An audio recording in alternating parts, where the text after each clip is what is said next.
What's happening, everybody? Welcome back to another week of My Mere Reflections. This week there's only one reflection, but it has to do with the TED Talk called 3 Kinds of Bias That Shape Your Worldview.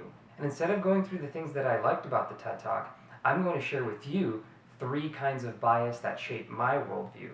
If you haven't checked out the TED Talk, check it out. The link is in the description below. But in the end, he talks about 3 things that we can do to expand our radius. And those 3 are taking an inventory of our own biases, evaluating our sources, and finally speaking out. So that's exactly what I'm going to do. I'm going to share with you the 3 types of bias that he said that a lot of us have that prevent us from accepting information that is true. Alright, the first one is confirmation bias. As you may already know, I just finished my surgery rotation, and each week we have a different resident. So every week we were there, we worked with a different resident. And I wanted to know what type of person the resident I was going to have the next week was. So I asked one of my peers who already worked with that person. And I heard really bad things. That they were strict, they kind of ignored the person, they were kind of rude, mean, and upfront and bold about things in a negative way. And so I wasn't really looking forward to it. So then the first day that week, every action that that person did, I tried to fit with that preconceived notion that I already had of that person without even talking to them at all. And I think we all subliminally do this with other people, whether we know a person for a very long time or we hear about a person that we are going to meet. And so throughout the week I worked with that resident, and that resident actually ended up being one of the most helpful residents that I worked with throughout my entire rotation. And so it was very interesting to change my view about that person from what I had heard to my first-hand experience. But I'm really glad I was able to overcome confirmation bias, even though I got hit with it in the beginning, but I think it worked out in the end. Now the second type of bias is the Dunning-Kruger effect. And this one also happened in my surgery rotation. So I knew I was going to be expected to close up some wounds and suture, so use needle and tie and all that good stuff. So I looked up videos on YouTube, I practiced with my shoelaces, and I thought I was prepared. I knew all the different types of knots and suture techniques. And so I am in the OR with one of the docs early during my rotation, and she said, "Have you done this before?" I said, "No, but I know how to do them." And so she let me try, and I miserably failed. I felt so confident because I thought I'd done all my studying, and I even did a little bit of hands-on work. But when I was in the OR with 2 layers of gloves on, with a little thin, clear piece of string, I could not tell where the string was going, and when I was trying to put the needle through the skin, I knew exactly what to do because I'd seen residents do it 1,000 times, and I knew exactly what I wanted to do, but my hands were not able to do it because it just wasn't in my muscle memory. And so I think this was a really great example of this effect because I thought I knew a lot more than I did, but when it comes down to hands-on stuff, it really is all about practice. And so after that first OR where I realized I didn't know as much as I did and I couldn't do it, the surgeon let me take some needles home with me and told me that, put on some gloves, take these needles, and then practice suturing and practice tying at home. Fast forward a week later, she remembered to ask me, "Did you practice?" And I said yes, and the second time around it went much better. But I think that just goes to show that a lot of times we do think that we know a little bit more than we do, or we might not realize we don't know so much. I mean, come on, another harmless example of this is, let's say we get a certain score on a test and someone asks us how we did. We might tell them we did just a little bit better. We might round up instead of rounding down. How often do we round down and tell them the grade as opposed to rounding up? Because we want other people to think that we did a little bit better than we did, even no matter what the score was. And the third type of bias, cognitive dissonance. Now this one is really hard because it's that uncomfortable feeling when you're presented with new information that contradicts your existing beliefs.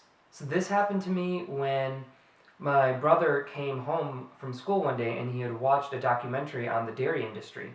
Now, our entire family is vegetarian and we're used to eating dairy. It's been a part of our diet, and a lot of Indian families, we have dairy. And he came home, and even though I knew that the cows were treated so badly and all the conditions that go into making dairy, we kind of just avoid it. The ignorance is bliss thing. We hear that so much. I just don't want to know about it, right? But I think that's such a big flaw in our thinking. That's a mental weakness. And so he comes home and says, this is really bad, and we had a discussion about that during dinner that day. And from that day on, it really bugged me because I knew I shouldn't be supporting the dairy industry because it's just as bad, if not worse, than the meat industry. So we had a conversation about it, and from that day on, we reduced our dairy consumption, and I started drinking soy milk a little bit more. And the milk that we had, we still bought it, but we changed up the company we bought it from. It's a company called Oberweis.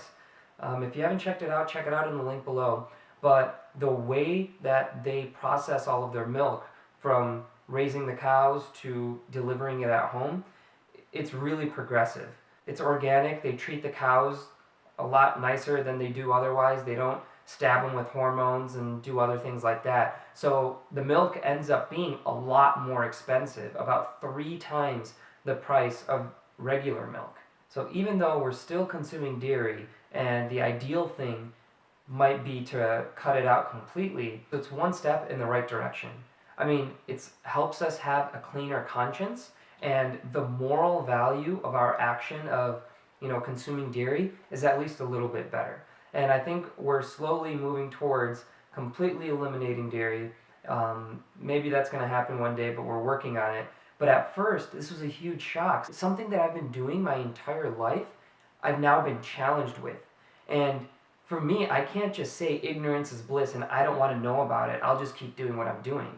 But overall, I'm so glad that my family made this decision together, and even though it's a lot more expensive option, we're still going strong, and I think we're headed in the right direction. So I think overall, bias is a really important thing, especially when we're reflecting, because bias is so deeply ingrained into our heads, we may not even realize it, or it may take someone else from the outside to make us realize that we have this bias. But regardless, I think self-reflection is the #1 way to first be aware of our biases, identify them, and then try to get rid of them.